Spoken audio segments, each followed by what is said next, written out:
Obasanjo said that the killings in the counter-coup were senseless.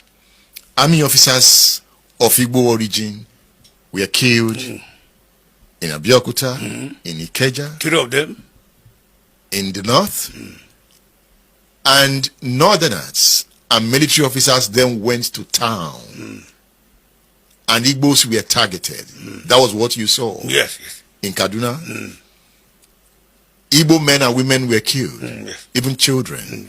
That's what you call the pogrom. Yes. And because of the pogrom, there was war. Yes. In 1967, you joined the Nigerian army. Yes. After you have witnessed the pogrom. The pogrom, yes. You joined the Nigerian army during wartime. Yes. When did you realize that it was a pogrom? Was it before you joined the army or after you have left the army? I saw everything. I was a living witness. Then after the war, I decided to write my book. Why did you join the army to fight Biafra? To keep Nigeria one. That was the slogan to us. That was the slogan to us. There was no any other slogan rather than to keep Nigeria one. So by the time you were joining the army, you believed that the Igbo nation was wrong?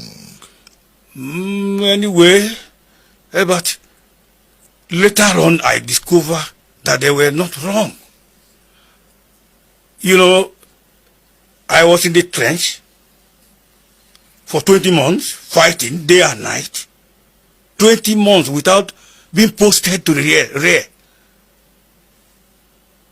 Or transferred from the trench until the end of the war.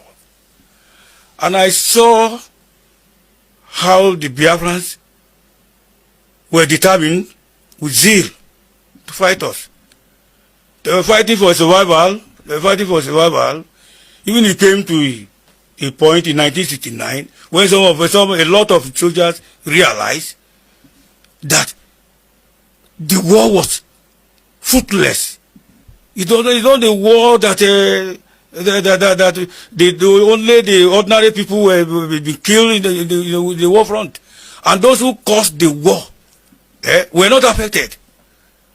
People started to inflict themselves with injury to be taken to the rear, but until Obasanjo came to save the situation and ended the war.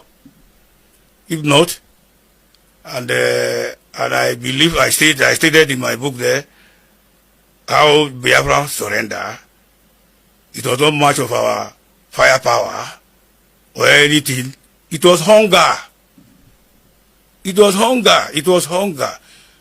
Because when we block the Cameroon border through road, Calabar, and we block Port Harcourt through air, Biafra was not having any access to outside world through air, through water, through land. So they were in a desperate situation by then, and they were affected by hunger. I think that factor alone affected the people, the Biafran soldiers on the battlefield. You see.